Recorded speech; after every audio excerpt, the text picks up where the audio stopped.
Setelah itu juga saya pernah jualan mas kutu air tahun berapa ya, sebelum COVID itu, kalau nggak salah 2019. Itu juga hasilnya lumayan juga waktu itu, karena pasarnya di petani-petani yang pelihara ikan cupang.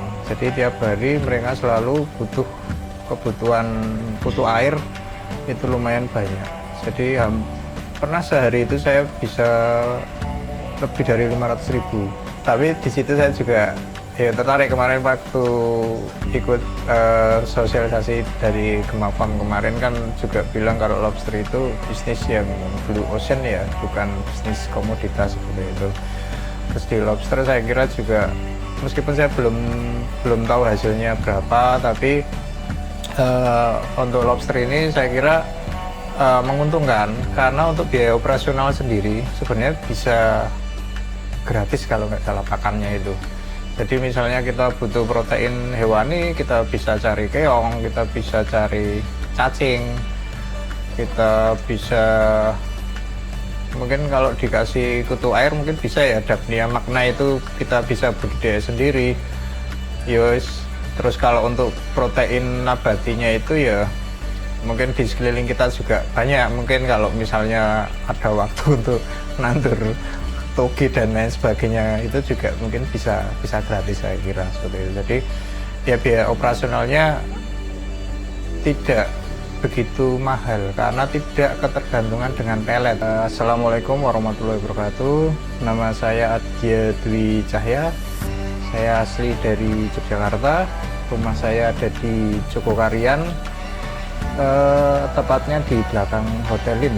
Jadi aktivitas saya sehari-hari sebagai ASN penyuluh perikanan di Kementerian Kelautan dan Perikanan. Di awal mula tahun 2017 kalau tidak salah, saya mulai budidaya ikan,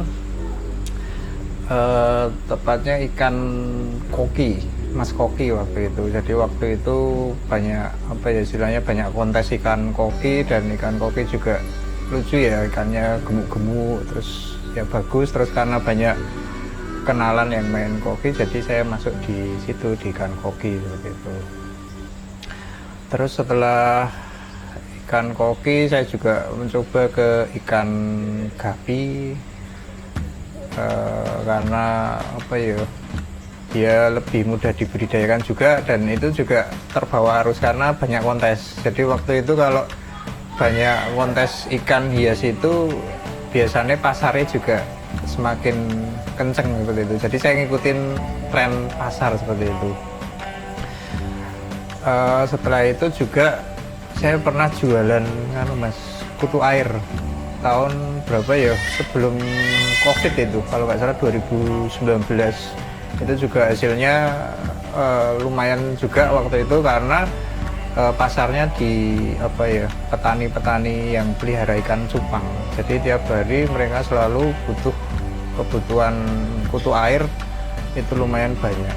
Jadi pernah sehari itu saya bisa lebih dari 500.000. Itu ya hampir bersih, karena kutu air sendiri budidayanya itu nggak terlalu banyak biaya operasionalnya seperti itu. Terus karena ya kesibukan kerja, karena waktu kerja itu juga terbatas, jadi harus berangkat pagi, pulang sore, untuk melakukan kegiatan istilahnya jual beli, yang itu harus butuh banyak waktu. Jadi ya akhirnya berhenti seperti itu mas. Jadi saya fokus sebagai ASN seperti itu, sebagai penyuluh perikanan. Lah, kalau yang pertama itu tantangan untuk ikan hias itu tadi, karena ikan hias itu istilahnya ikut tren pasar seperti itu. Jadi dia itu kalau pas sering kontes biasanya peminatnya banyak, pembelinya banyak, tapi ketika kontesnya sudah jarang ada, biasanya ya pembelinya sedikit, pasarnya menurun. Jadi kalau untuk ikan hias pasarnya belum begitu stabil, kadang bisa naik, untungnya bisa ya tinggi, tapi kadang ya bener-bener turun seperti itu.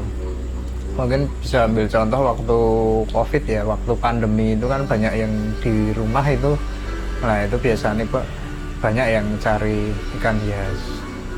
Tapi setelah pandemi ya tahun 2022 apa ya, itu tren pasar ikan hias itu mulai menurun sampai sekarang. Saya kira sampai sekarang itu udah mulai turun. Itu biasanya kalau indukan itu biasanya kita kasih pelet, atau ikan koki biasanya kita kasih kadar protein di atas 30 seperti itu, atau di atas 40 untuk indukan biar dia bisa cepat isi telur. Nanti ya kita pijahkan, nanti anak-anaknya itu biasanya kita kasih pertama kutu air, setelah beberapa hari baru kita kasih cacing sutra. Nanti setelah sebulan terus biasanya udah bisa masuk pelet seperti itu.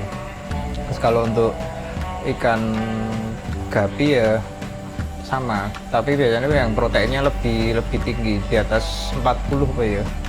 Itu kemarin yang ya, ini sebenarnya banyak merek kalau untuk ikan gapi. Jadi saya ya mungkin kalau tahu lobster itu mungkin semenjak kuliah itu saya udah tahu lobster, karena saya kuliah di perikanan di UGM, mungkin satu alumni sama Pak Tony itu. Terus tahu lobster itu sebagai apa ya, istilahnya ada bisnis, bisa dibisniskan seperti itu tahun 2022. Dan itu jelas lewat media sosial, biasanya saya lihat di YouTube, ya paling banyak di YouTube.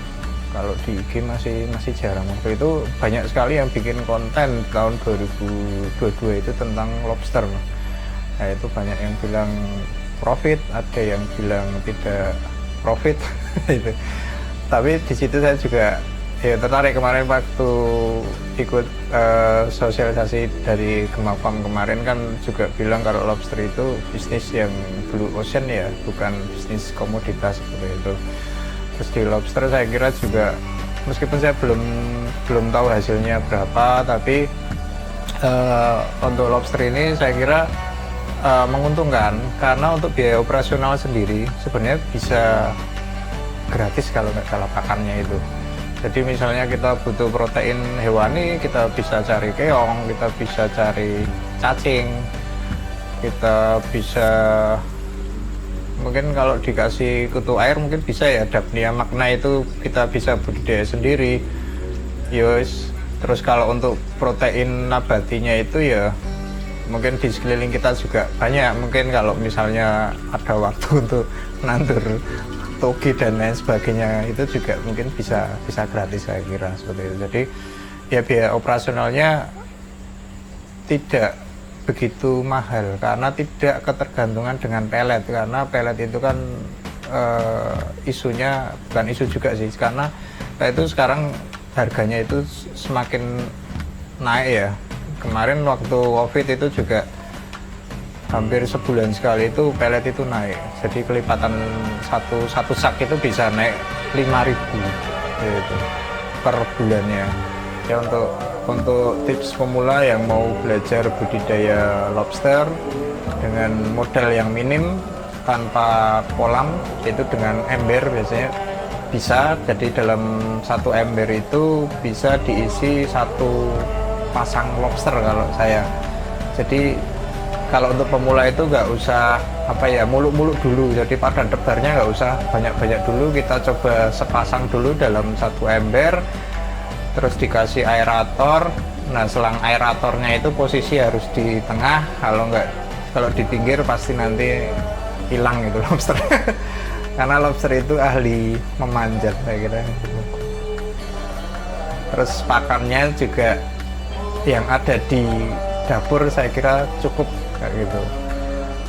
Yang protein nabati seperti toge, seperti kacang tanah, seperti kacang tolo itu juga proteinnya lumayan tinggi. Kalau untuk protein hewaninya tadi, kalau misalnya nggak ada waktu untuk cari keong, nah itu bisa beli keong frozen di toko-toko kios ikan segar konsumsi itu sekarang sudah banyak tersedia. Terima kasih sudah menonton channel video YouTube ini. Jangan lupa subscribe Gema Farm, like and share. Ayo ambil bagian menjadi 1 juta pembudidaya lobster Indonesia. Salam capit.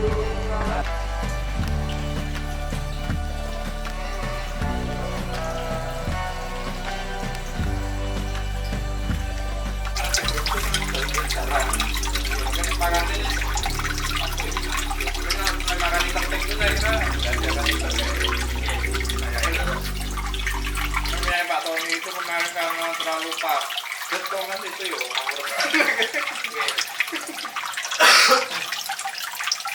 terus saya lihat di grup itu